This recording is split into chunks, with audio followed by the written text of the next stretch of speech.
बिटिया का फ़ोन मिला है तो उसका फ़ोन बंद आ रहा था। तो कोचिंग वाले को फ़ोन मिला, एक बंद आ रहा था। एक दूसरा नंबर मैंने मिला, दूसरा मिल गया डीपी सिंह कोई हैं। तो डीपी सिंह से मैंने पूछा, मैंने कहा कि क्या आपके कोचिंग में इस तरह कोई घटना हुई है? बोले हाँ, हमारे कोचिंग है, रेस्क्यू ऑपरेशन चल रहा है। बहुत ही मिसमैनेज लग रहा था, तो मुझे लगा कि पहले मैं जाके पीजी में देख लूँ उसके, क्योंकि पीजी मैंने दिलाया था, मैंने रखवाया था। तो मैं पीजी में करीब 1 बजे पहुँचा। तो 1 बजे जब पहुँचा, वहाँ देखा तो उसके रूम में ताला लगा हुआ था। कि जो कोचिंग के ओनर हैं, उन पे गैर इरादतन हत्या का मुकदमा ज़रूर दर्ज हो। मेरी भतीजी है श्रेया यादव, जिसकी कैजुअलिटी हुई है। तो क्या पता लगा आपको, क्या जानकारी मिली? देखिए, मुझे अधिकृत तौर पे तो ना कोचिंग सेंटर से कोई जानकारी मिली, ना प्रशासन या पुलिस की तरफ से कोई फ़ोन आया। लेकिन मैं न्यूज़ देख करके खुद ही जा करके वहाँ पे अप्रोच किया। तो वहाँ पहुँचने के बाद डीसीपी साहब थे मेरे ख्याल से। जब नाम पूछा उन्होंने मेरा, मैंने बच्ची का नाम बताया, तो बोले कि एक बार आप जो है आरएमएल में जाकर देख लीजिए। तो रात तकरीबन 2:30 बजे मैं यहाँ आ गया था। तो मोचरी में 3 बच्चों की डेड बॉडी रखी थी, 2 बेटियाँ थीं और एक लड़का था। तो उससे मैंने कहा कि मैं एक बार मुझे चेहरा दिखा दो, मैं पहचान लूँ। तो बोला सर ये पुलिस केस है, हम दिखा नहीं सकते। फिर बोला एक पेपर है मेरे पास, आप उसको देखना चाहें देख लें। तो उनमें 3 बच्चे थे, एक श्रेया यादव भी नाम लिखा हुआ था।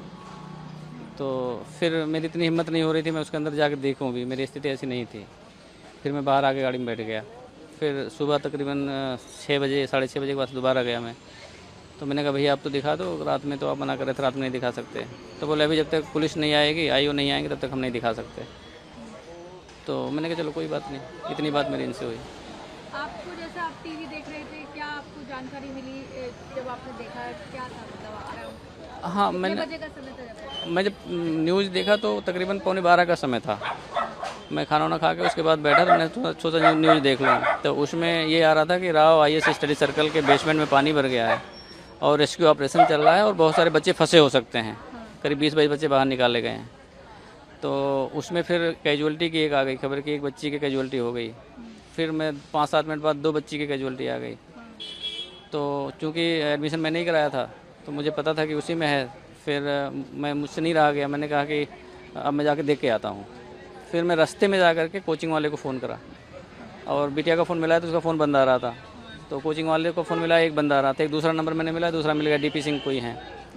तो डीपी सिंह से मैंने पूछा, मैंने कहा कि क्या आपके कोचिंग में इस तरह कोई घटना हुई है? बोले हाँ, हमारे कोचिंग है, रेस्क्यू ऑपरेशन चल रहा है। तो मैंने कहा मेरी बिटिया का एडमिशन हुआ है, श्रेया यादव, क्या वो भी तो नहीं है इसमें? तो बोले सर अभी नाम तो नहीं बता सकता, पर 2 कैजुअलिटी हुई हैं, 3 कैजुअलिटी हुई हैं, 2 बेटी और 1 बेटे की हुई है। मतलब बहुत ही मिसमैनेज लग रहा था, तो मुझे लगा कि पहले मैं जाके पीजी में देख लूँ उसके, क्योंकि पीजी मैंने दिलाया था, मैंने रखवाया था। तो मैं पीजी में करीब 1 बजे पहुँचा। तो 1 बजे जब पहुँचा, वहाँ देखा तो उसके रूम में ताला लगा हुआ था। तब मेरा डाउट और हो गया कि फ़ोन मिल नहीं रहा है, रूम में ताला लगा हुआ, रात 12-1 बज रहे हैं, तो अगर होती तो यहीं आती।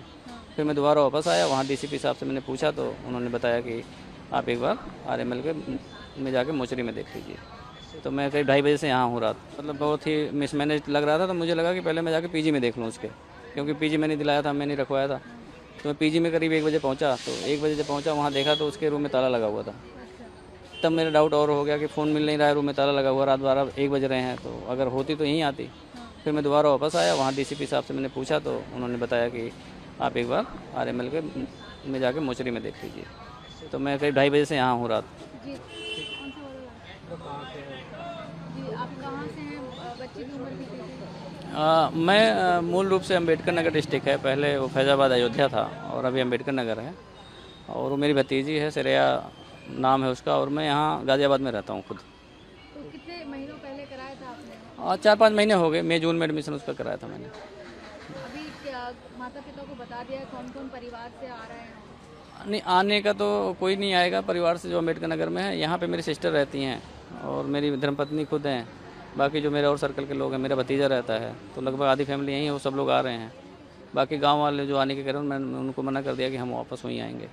क्या कहेंगे, क्योंकि काफ़ी उम्मीदों से आपने आईएएस बनने के लिए भेजा था और ये खबर सुनने को मिली, तो क्या कहेंगे? देखिए मैम, ऐसा है कि इस तरह की घटनाएं जब होती हैं, मतलब किसी वजह से किसी की जान चली जाए, बिना किसी कारण की जान चली जाए किसी की, मतलब बदइंतजामी से, और एक जान की कीमत तो वो जानता है जो माँ बाप जिस बच्चे को पैदा करते हैं, पालते पोसते हैं, बड़ा करते हैं, तो उसकी पीड़ा तो वही जानते हैं। अब जो सिस्टम की जिम्मेदारी है, वो सिस्टम को अपनी जिम्मेदारी को लेना चाहिए। और प्राइमा फेसिया मेरी ये डिमांड है कम से कम कि जो कोचिंग के ओनर हैं, उन पे गैर इरादतन हत्या का मुकदमा ज़रूर दर्ज हो, ताकि जितने और कोचिंग सेंटर्स हैं, चाहे मानक से बनने हैं नहीं बनने हैं, ये तो बात का विषय है, लेकिन कम से कम वो उनकी अपनी जवाबदेही ये हो जाए कि अगर मेरे से कोई लापरवाही होती है, मेरे सेंटर में कुछ ऐसा होता है, तो पहली जवाबदेही मेरी हो जाएगी। तो इसको रोका जा सकता है और रोकना चाहिए। ये देश का नुकसान है, कोई किसी एक का नुकसान नहीं है।